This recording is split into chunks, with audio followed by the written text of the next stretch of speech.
Hello, I'm Jennifer Harrington. I'll be hosting you today as we learn about minerals for menopause.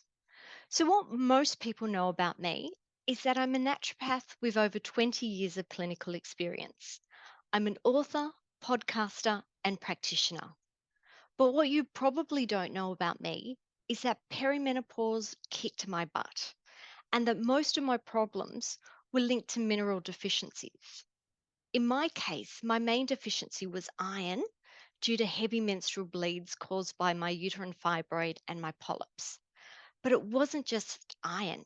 And as we move through tonight, or today, sorry, you will discover that mineral deficiencies don't happen in isolation. But before we go too far, I want to get to know you a little bit more. Have more content that will fit into an hour.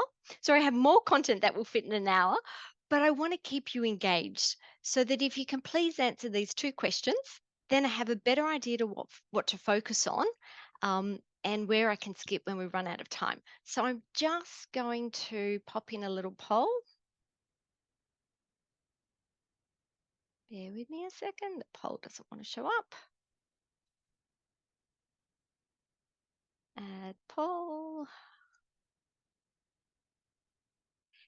Here we go. So it is just two questions. The first one is, where are you in the perimenopausal journey? Are you in perimenopause? Are you in postmenopause? Are you unsure where you are? Or are you not in the transition at all? Maybe you're here for support so that you can learn more to support someone else. Maybe you're not even in perimenopause and you want to prepare for yourself. The second question is more to do with the main health concerns that you're experiencing. Main health concerns include fatigue, sleep, weight, brain fog, hot flushes, night sweats, pain, mood changes, a dryness, heart health, endometrial issues. But Zoom will only let me choose 10 options. So you can tick as many of these as you like, but in reality, there are over 100 symptoms linked to the transition. These are just the most common ones. Give you a minute just to do that. All right, let's have a look at the results. So I'm in very good company today as a perimenopausal woman. It seems that I have mainly perimenopausal women in the house. So a big shout out and hello. And the common symptoms seem to be sleep issues, mood changes, and dryness. I'm just going to put this down, and we will certainly cover things to do with sleep, mood, and dryness as we go through. Okay, we'll get rid of that poll. So now I know a little bit about you, and you know a little bit about me. I wanted to also let you know that your symptoms are common. So today, one of the main concerns was sleep, which is actually the second most common symptom. We can see that 78.6% of women transitioning through to menopause experience sleep disturbances. Our second most common was mood changes. And mood changes, we can see that 59.5% of women also experience this. And with the dryness, oh, we've got, yeah, 57.4%. So they're all very similar. Like you're not in this alone. There are certainly other women going through this, but I just wanted to let you know that this data was collected by Evernow, and it is the only study looking at over 100,000 menopausal women. So it's not just my clinic base, it is 100,000 women globally that completed this survey. Another thing that they found in this survey is that menopause was thought to be up to a 10-year transition. They found in their study that it's actually a 10 to 20-year journey with constantly changing symptoms. And I don't tell you this to scare you. I tell you this to encourage you to seek help sooner if you need it. So many women stick their head in the sand and try to wait it out. And I don't want you missing out on years, maybe even decades of your life if you could have been enjoying it if you reached out sooner. I also want to add that what's great about now is options. I'm open minded about hormones, but they have not been the right path for me personally. You have to make your own decision up about this. Where menopausal treatment transformed my transition. It really works well for myself and for my patients, and there is research to back it up. I honestly believe that every woman should include nutrition, lifestyle, and environmental changes to tune up this stage of life, regardless of what other treatment options they choose. So keep in mind that the menopausal transition is a natural, normal part of life. It's not designed to be this problematic. When I think about why women struggle so much now, I think about how different and potentially processed our foods have become. And this is just one link to mineral deficiencies. But next week, the webinar is on functional foods for menopause, and I'll speak more about specific food changes then. Our environment is different. We've over 100 million registered chemicals. Our environment has never been so toxic. And for women who purchase the Menopause Awareness Month consultation package, one of my free bonuses includes my Healthy Homes for Healthy Hormones programs. There is lifestyle changes such as stress. Most women have more stress than ever before. They might be looking after their parents, looking after their children, working, studying, manage a household, and more. So, stress management and lifestyle medicine certainly play a role today. So, let's have a look at what we're actually covering today. We're going to have a look at the six crucial nutrients: minerals, mineral deficiency, mineral repletion, core minerals for menopause, and if we have time, we're going to go through some questions at the end. So, the six crucial nutrients, and I really wanted to start the conversation here just to acknowledge that there are actually six crucial nutrients that the body needs to be healthy. I think of the body as a house. You can't build a house without a solid foundation, and you can't have true health without optimizing all of these nutrients. The six crucial building blocks of the body include water, fats, proteins, carbohydrates, vitamins, and minerals. Each of these building blocks are non essential. We need them all if we want good health, and they are all important. So, tonight we're really going to be focusing on minerals. So, minerals, as mentioned, are a key building block. They are essential for life. They are found in our soil and water. They are then taken up by our plants or animals that we consume in our diet. Minerals must be obtained through our diet, as our body cannot produce them. Minerals are inorganic and they hold on to their chemical form when exposed to air, heat, or water. This is what differentiates them from vitamins, as vitamins are organic and they break down when exposed to the elements. But we're not chatting about vitamins today. Mineral deficiencies cause suboptimal health and disease. In my treatment plans, I always start by considering nutritional deficiencies, even though I'm also a herbalist and I love herbal medicine. But herbal deficiencies don't cause disease. Iron deficiency causes and treats iron deficiency anemia, whereas St. John's wort, a herb that is used for depression, isn't linked to the cause of depression. There's no such thing as a St. John's wort deficiency, but it can improve depression. For me, the crucial nutrients, including minerals, are my first priority. It's the most important, and it's why I'm starting this webinar series with this topic. And it's something every woman should consider and optimize, as we are more likely to be mineral deficient now than at any other time in history.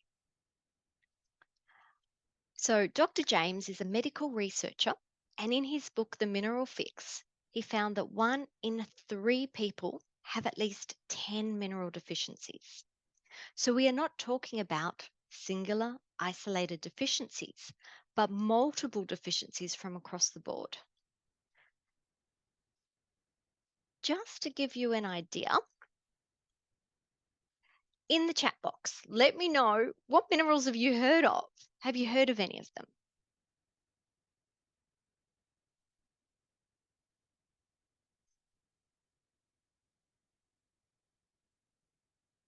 Magnesium. Yes, magnesium. I call magnesium the master mineral for menopause. So we 100% are going to be looking at magnesium today.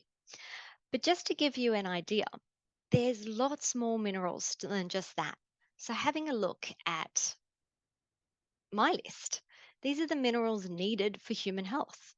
You can see we've got boron and calcium and chloride and chromium and cobalt and copper and iodine and iron and magnesium and manganese, molybdenum, nickel, phosphorus, potassium, selenium, silica, sodium, sulfur, vanadium, and zinc. So there's quite a lot of minerals. It's not just one or two. So you can imagine if that 1 in 3 people have at least 10 mineral deficiencies, they're missing out on at least half of these, and that's a serious concern. So, one of the things I really want to emphasize here is that my goal for today is not for you to run out and buy all of these as supplements. The next section is about why we are deficient in the first place. Think of a leaking bucket. It's better to patch up the holes before you add more water. So, moving along, when we are looking at multiple mineral deficiencies, these are the most common reasons why women have or people have multiple deficiencies. So, when we're looking at things like modern agricultural methods, this depletes nutrients, it downgrades the soil quality and disrupts the water cycle. Plants get their nutrients from the soil, and animals get their nutrients from the plants. But if the soil is of poor quality in the first place, you're not going to get any. Overall, there is roughly a 30% reduction in minerals in our commercially grown food now compared to the 1940s. And that is a big problem. But it looks promising to see more regenerative agriculture coming into play. But it will still be a while before this is mainstream. We need to look at environmental toxins, such as heavy metals, as these compete for mineral absorption. If you've eaten a lot of seafood in your life, you may have an elevated mercury reading, and mercury competes for absorption with selenium and zinc. Another example is lead, and we are the lead generation. We grew up with lead in our petrol, lead in our paint. I don't know about you, but I certainly chewed on my fair share of lead painted wooden blocks when I was a toddler. Lead likes to knock out calcium and store in your bones. So even though you might have been exposed a long time ago, toxic metals like to store in the body. So now is a good time to assess our toxin load and consider if a detoxification program is warranted.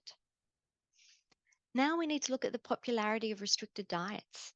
There are so many restrictive diets, like FODMAPs as an example, that are designed to be restricted for a short period of time to provide relief and give the digestive system time to heal. But many women who start these kinds of diet remain on them for longer than ideal and end up missing out on so many nutrients. Next one we've got is the overconsumption of ultra processed foods. These lack the nutrients to begin in the first place. Then we have the lost art of food preparation. So things like sprouting, soaking, fermenting. This reduces the amount of anti-nutrient food substances found in plants. Take phytic acid as an example. It's found in whole grains, legumes, nuts, and seeds. When consumed, it binds to minerals like calcium, magnesium, zinc, and iron to create phytates. Now, humans don't have the enzymes to break phytates down, so these minerals are then lost to us. Here are a few other examples of anti-nutrient foods. So you might have heard of goitrogens, and these are found in the cruciferous vegetables, and these prevent the absorption of iodine. Lectins are another example, and they're found in legumes and whole grains, and they interfere with the absorption of calcium, iron, and zinc. Oxalates are found in a lot of green leafy veggies such as kale, and they bind to calcium. Tannins that we find in tea and coffee can absorb to iron. And we've got saponins as well, and there's a long list of other anti-food nutrients. So I want you to think about how your grandmother would have prepared food in her kitchen. Um, did she get her legumes out the night before and start to soak them in preparation for tomorrow night's dinner?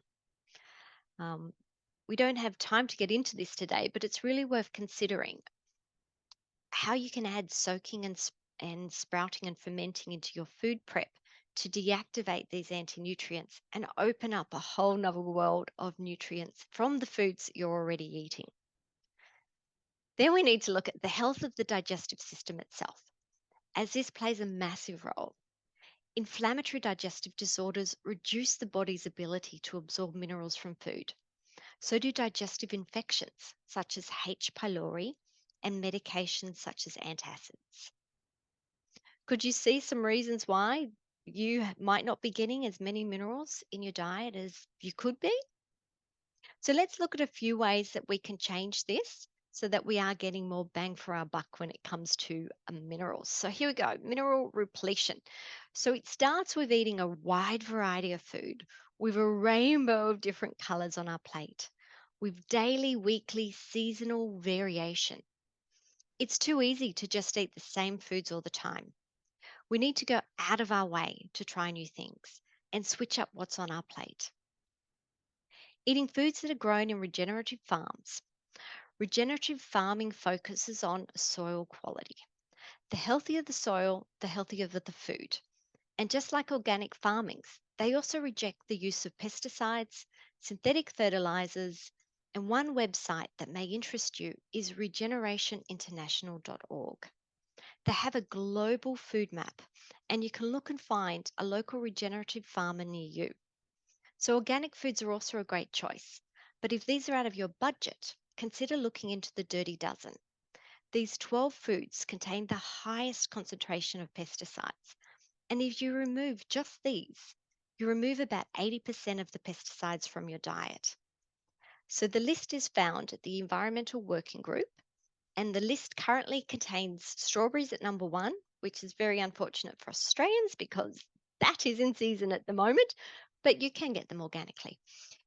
We also have spinach, kale, peaches, pears, nectarines, apples, grapes, capsicums, cherries, blueberries, and green beans.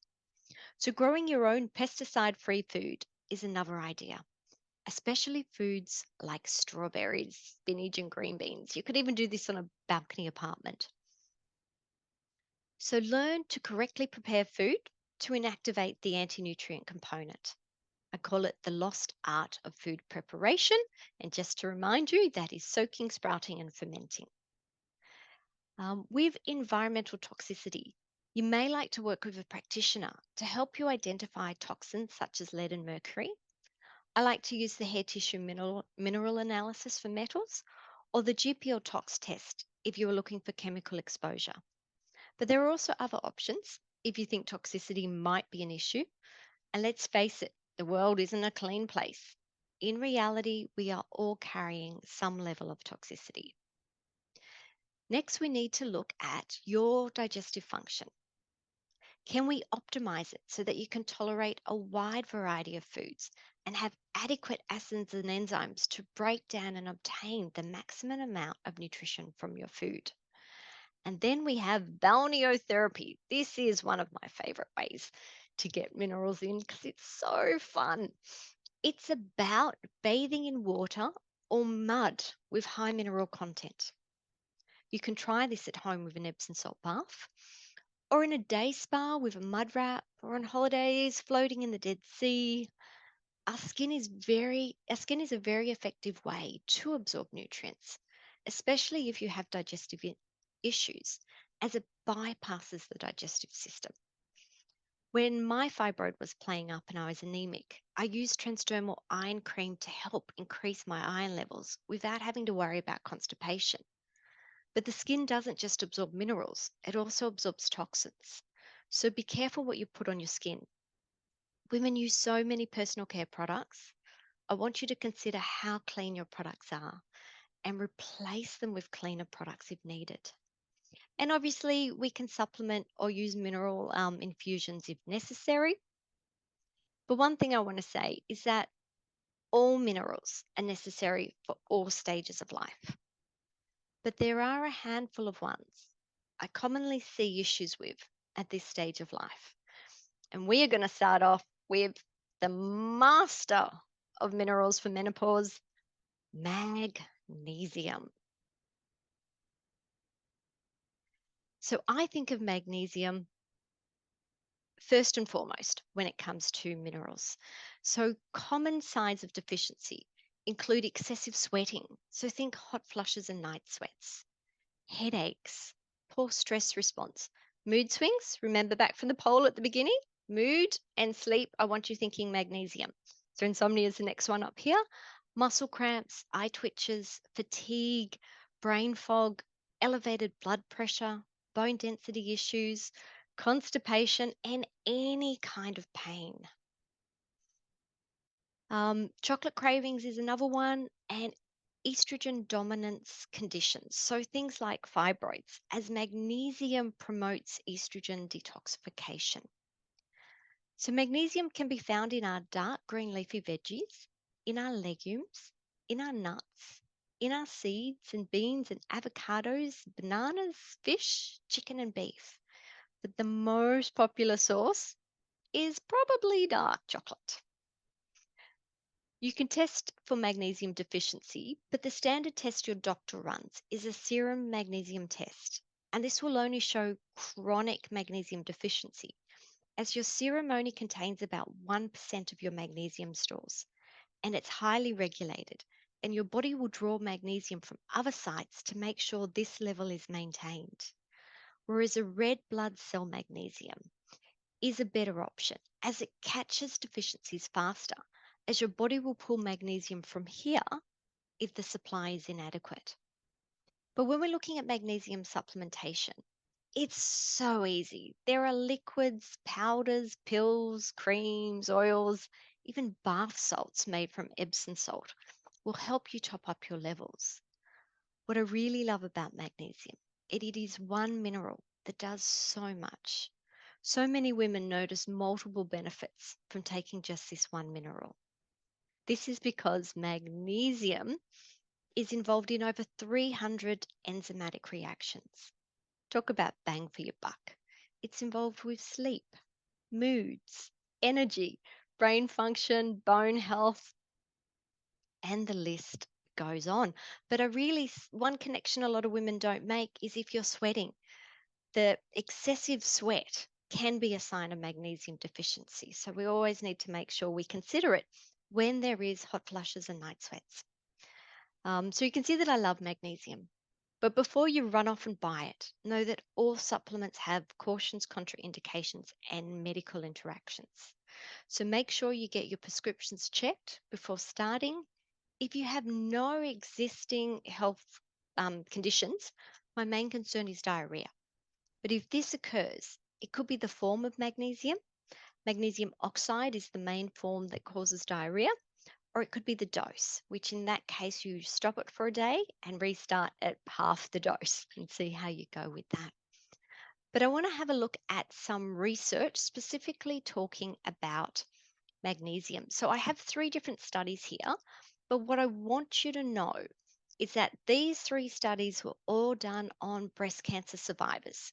So for these women, they really wanted to see if they could find a non hormonal option for these women. And the first 2 are what we call pilot studies. So they're cheaper, they're generally smaller, just to see is this an avenue worth addressing. So in this first one, they found that magnesium was safe and inexpensive for bothersome hot flushes. They had a greater than 50% reduction in symptoms, suggesting that, it is definitely worth moving to the more expensive randomized placebo-controlled trial. And in this test, so to get 50% reduction in hot flushes, they used 400 milligrams for 4 weeks. Now, I want you to note they use the form that I don't like.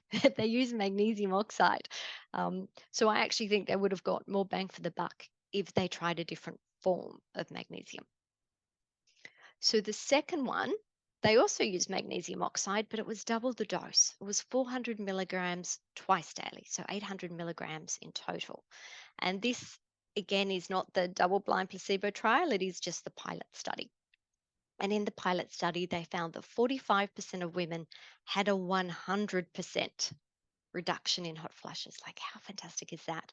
That 45% of women had at least a 50% improvement, and that 10% had no improvement. So I think that is a phenomenal result from a simple nutrient like magnesium. And it's certainly something that I want you to consider.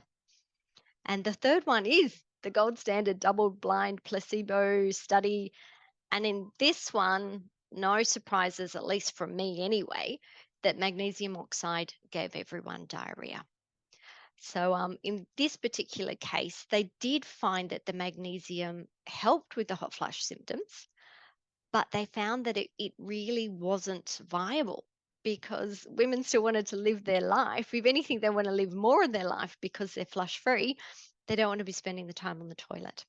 So, my 2 cents was I would have never done this trial because of the form of magnesium.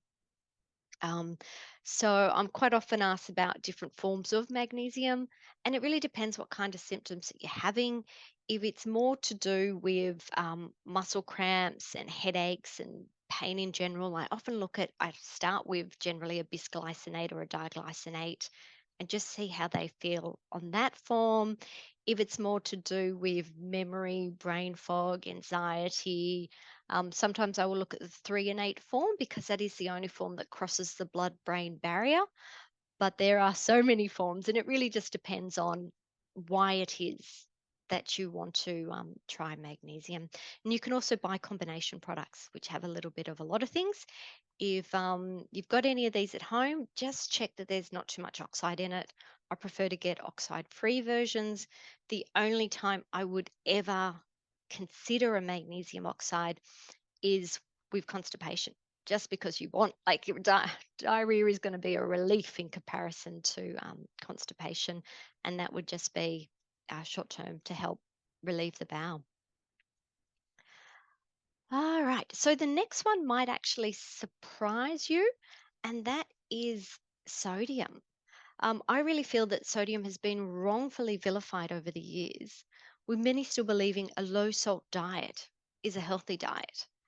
And that really, really concerns me as the menopausal transition is actually a time of greater sodium needs, especially if you're experiencing hot flushes, night sweats, or excessive sweating in general, because you are losing sodium.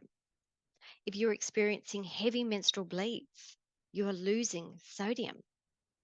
So, signs that your body requires more sodium includes muscle cramps, brain fog, fatigue, water retention, headaches, nausea, dehydration, insomnia, and mood swings. Think back to those women in the polls, insomnia and mood swings. It might be worth trying a pinch of salt or a dose of electrolytes.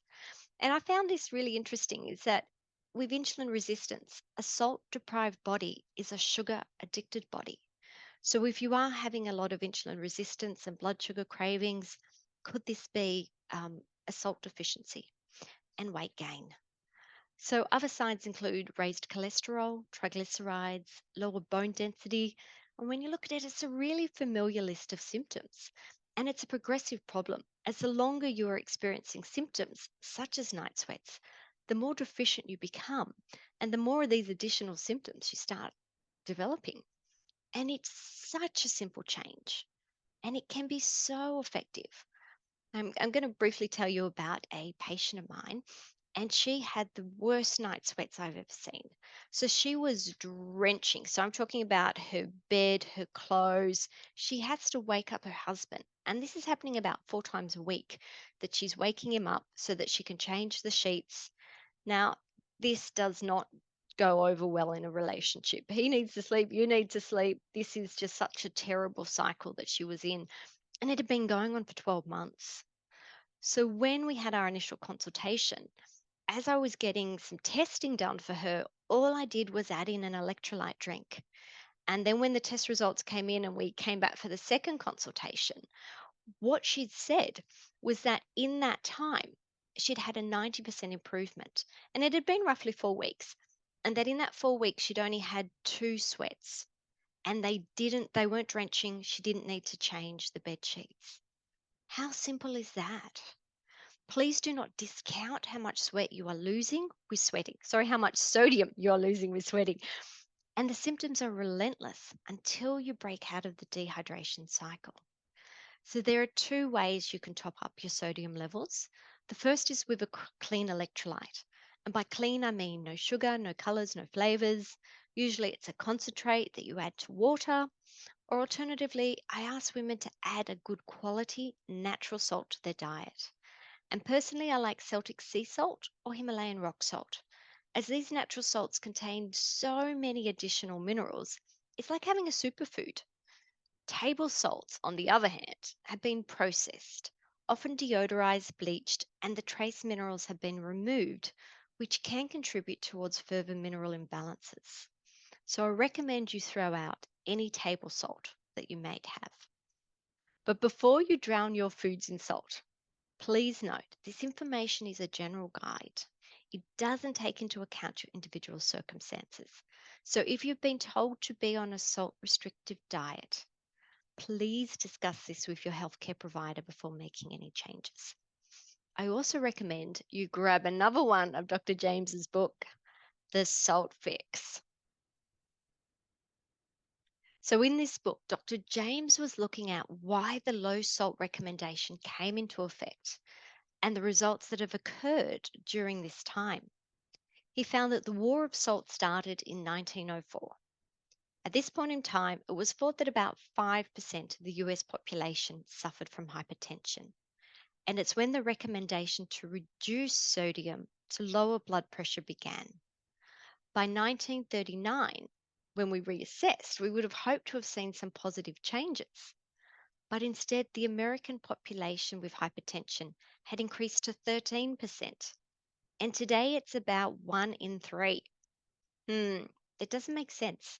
The recommendation for salt intake has continuously reduced over this time, yet the prevalence of hypertension has increased. Maybe we got it wrong.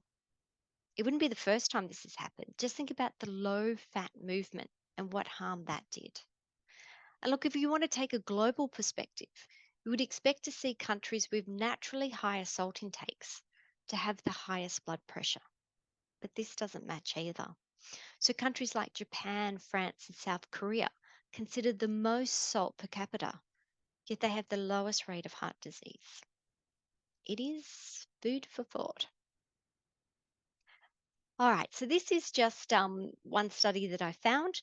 And when you're looking at that sodium range, it's 135 to 145. Even a sodium range just a little bit lower, just 130 or less, is linked with major morbidity and mortality. Salt is so vitally important for our body. It's something that when you're getting your annual blood test, they should do an electrolyte panel. Like the magnesium, it is not the most accurate. It's only telling you about chronic long term deficiencies.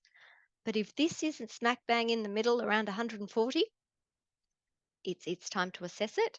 But I also want to remind you that if your doctor has told you to be on a low salt diet, please speak to them because they know more about you than I do. And there may be other reasons why you're doing that. But you can always, read the book and go in there and ask some questions. So now we have K for calcium, which is also potassium in case you didn't know. So it's estimated that, about 97% of the postmenopausal population are deficient in potassium. Um, did you know one of the leading causes of potassium loss from the body is sweating? Another is frequent urination or heavy blood loss. So both sodium that we just discussed and potassium are both electrolytes, which means they have an electrical charge when dissolved, hence the electro part of electrolytes. We need electrical activity to beat your heart, contract your muscles. In regard to heart health, potassium can help maintain blood pressure, reduce your risk of stroke and heart disease, as well as regulating the rhythm of your heartbeat. Potassium is required for healthy muscle contraction and relaxation. And without it, you may experience those painful leg cramps, but also muscle fatigue and loss of strength. So, potassium is a really great companion to magnesium, and they are often seen in supplements together. And I think of potassium as magnesium's personal trainer. It helps magnesium to optimize muscle function and specifically muscle relaxation. For the perimenopausal women out there, magnesium and potassium combination also work well for reducing menstrual cramps. Potassium deficiency may also be linked with bone loss, and it can be linked to the development of mild cognitive impairment. Is something else to think about. When I was at uni, I was taught it as the power up mineral. So definitely, if you're needing a bit more energy or a little bit more power up, maybe you need a bit more potassium in your day.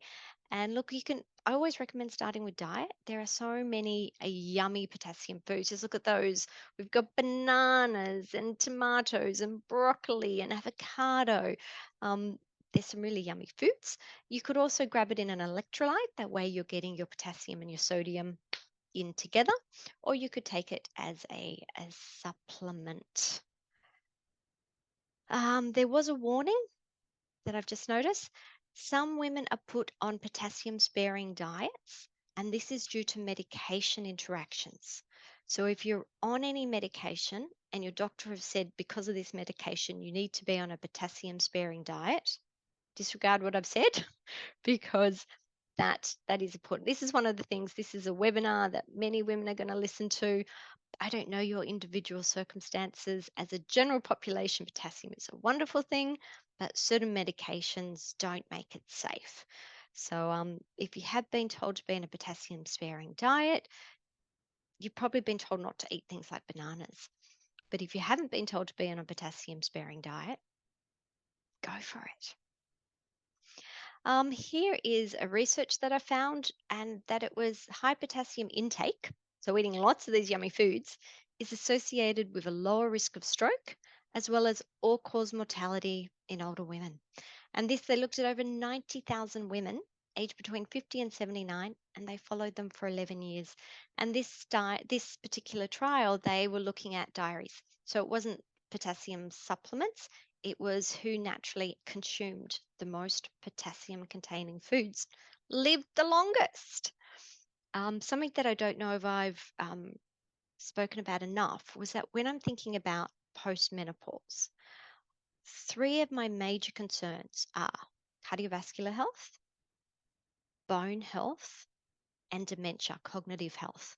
Potassium deficiency accelerates those three conditions, and having abundant potassium reduces your risk of all three as well.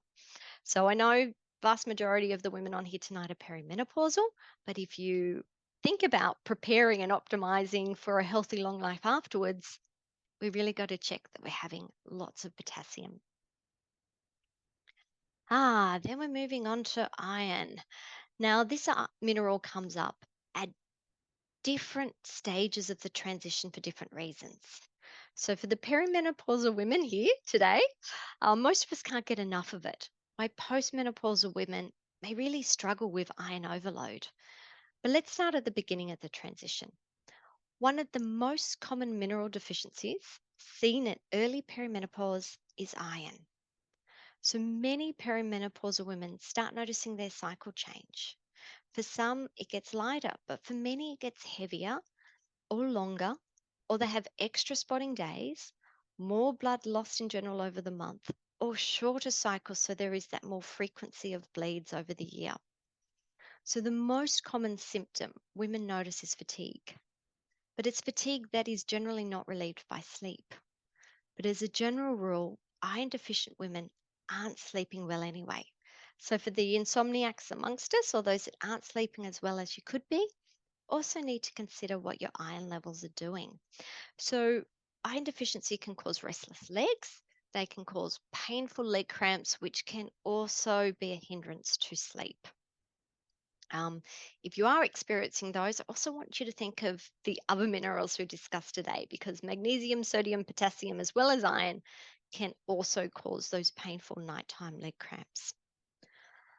Plus, you may look pale, feel short of breath, experience palpitations, headaches, dizziness. You may feel faint, have cold hands and feet, and lack the ability to concentrate. Depending on how low you are, you may be encouraged to eat more iron containing foods, things such as red meats and seafoods and poultries. But there are also smaller amounts in certain plant based foods, such as lentils and spinach and beans and blueberries. Some of you may need to supplement or have an iron infusion. But I want to point out a few things. One is if you're not absorbing your iron from your oral supplements, consider using a transdermal cream. Many women have inflamed digestive tracts or infections like H. pylori or on medications like protein pump inhibitors, and these all block oral iron absorption. I always use a compounding pharmacist to make my transdermal iron cream, and I've had wonderful results with the cream when oral supplementation hasn't worked. The other issue with oral supplementation is for many women, it causes constipation and further reducing digestive function and the general ability to absorb nutrients. So I'm not anti oral iron. I think it's wonderful for some women, but just so that you know, there are options. You can take it orally, you can take it via the skin, you can have a transfusion. It's really essential. Um, the other thing I want you to consider if you are having heavy menstrual bleeds is that blood is more than just iron. I want you to consider what else could be in the blood. And one of the key minerals is copper. Copper is a key building block of ceruloplasm. I think of ceruloplasm as a cup that holds the iron. And if you don't have enough ceruloplasm, your iron doesn't have anywhere to sit and you won't absorb it. But please don't self prescribe copper. It is toxic in high doses and should only be used under medical supervision with regular blood testing. But when it is used correctly, it is life changing. And all of a sudden, you can absorb and retain your iron. But I also want you to consider things like water and sodium and electrolytes. And there's other vitamins like B12, vitamin C. So when it comes to blood loss, please don't ever just think iron. So, looking at the other end of the transition, for the postmenopausal women, they are more likely to have issues with toxic iron overload. When you're no longer menstruating, you don't have the opportunity to release iron over your monthly bleeds anymore. Over time, your iron levels start to store. The most important blood test here is ferritin. It indicates how much iron your body is storing. And ferritin likes to be stored in the liver, so it's quite common to see elevated liver enzymes. Um, Ferritin reduces the liver's ability to optimally function. Ferritin also likes your bones. So with your bones, I think of it as like a rusty gate. So just as if you had a gate at home and the iron's oxidizing, you'll find that it creaks. You'll find that it's hard to move. It is also a bit like with the oxidization, it's breaking apart. So think of osteoporosis, think of osteoarthritis.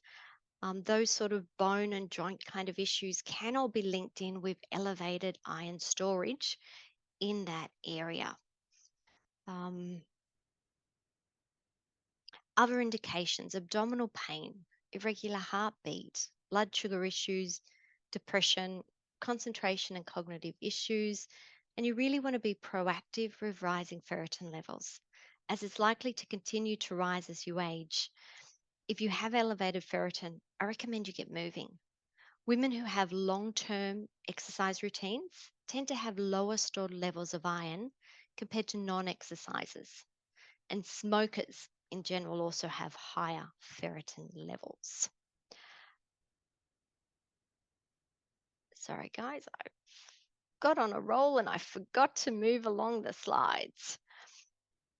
Um, so going back to here for a minute, dietary wise, you may want to reduce your iron containing foods.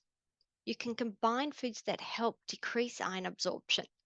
And this is where the tannins from teas and coffees can help. These anti nutrient components can actually bind to iron and reduce iron absorption from your food. Um, You might want to watch out for substances like alcohol because alcohol increases your absorption of iron. So rethink that glass of wine with your steak. Make sure you're eating lots of fibrous foods, as this also impairs the absorption of iron. If you're taking a multivitamin, please check it is an iron-free version. Um, I do have some research, and this one is looking at elevated iron and hot flushes. And this study found a direct correlation between elevated ferritin levels and postmenopausal hot flushes. This was another one looking at iron chelation. So the reduction of iron can actually help with reducing osteoporosis. So that's what I was talking about with the iron storing in the bones. If we can reduce the iron, we give the bone a better chance of strengthening up and healing. And then we move on to zinc.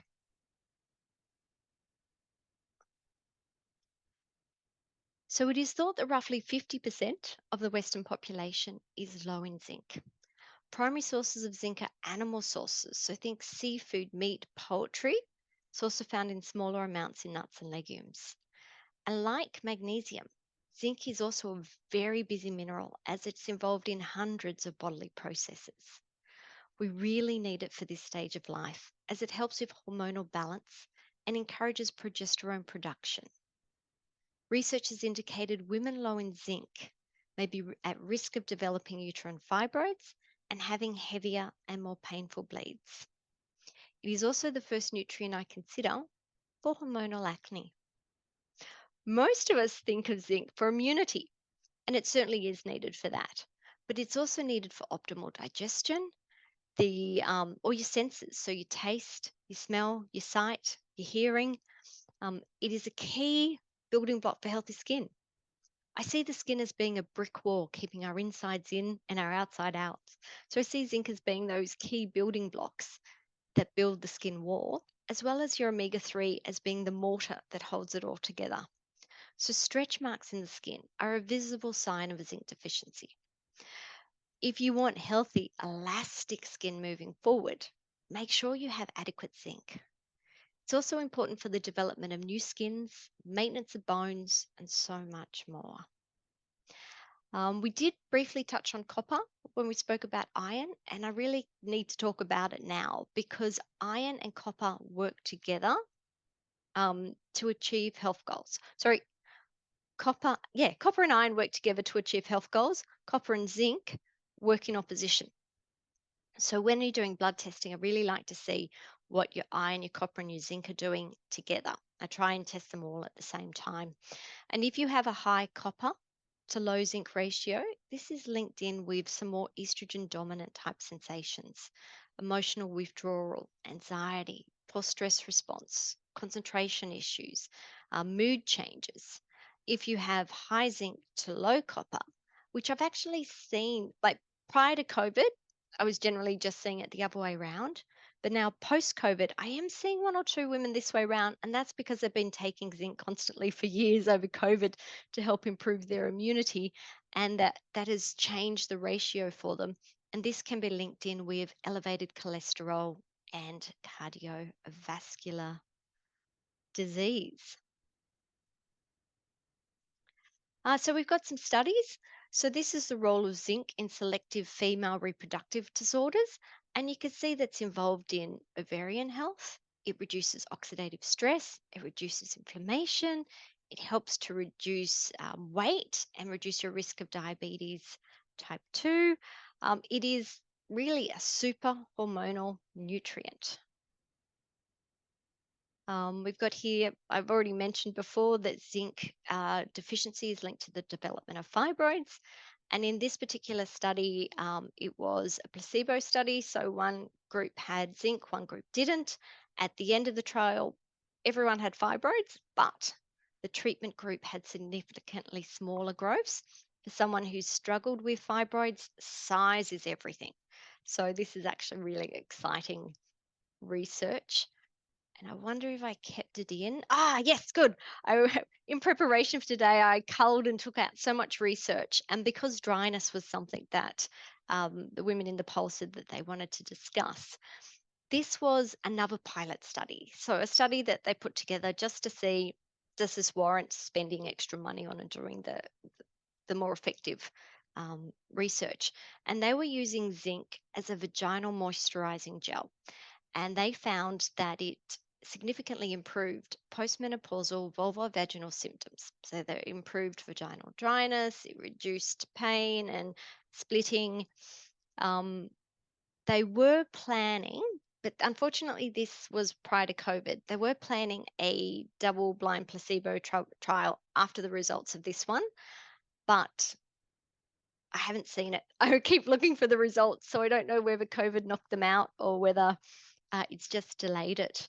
Um, it's something to consider. When I saw this research, I reached out to my compounding pharmacy friend because she often makes up my individualized compounded pessaries for certain women. And I was talking to her about whether I consider adding zinc into some of these formulas. And she said, no, don't do it. She said that zinc can be quite irritating and she wasn't sure what they had done to the form. Remember, we spoke about magnesium has different forms, zinc has different forms too. And she said it's all too new. She wasn't willing to do it. So if you have zinc at home, do not put it in your vagina. You can put it orally, but yeah, not vaginally at this point in time. What I do love to use in my compounded pessary products that she makes up for me is a lot of the fat soluble nutrients, vitamin A, vitamin D, vitamin E. It's just so beautiful and restorative for the mucous membranes. But that's just not all, and it just depends on what else the woman that is sitting with me is seeing. If we're looking at the retail market, if you're really struggling here and you just want to try something, you can get commercially made vitamin E pessaries. Quite often, they're also called vaginal suppositories. That can be something that you might want to try at home. At the moment, though, I need to let you know the gold standard is vaginal estrogen. And if you are open to trying it, it is a local treatment. It doesn't have a systemic effect. So just putting it out there. Um, yes. So, considering how we're doing for time, I just wanted to let you guys know about my World Menopause Awareness Month offer. As you know, I'm doing 3 complimentary webinars. If you'd like to buy the replays, they're available for $47. And I also have a consultation package where if you purchase an initial consultation for this month only, I will add in the replays, I will add in a copy of my book, and I'll also add in a copy, like a chance to be in. I know it's not a chance. You also get my Healthy Homes for Healthy Hormones program. So that is for the month of October only.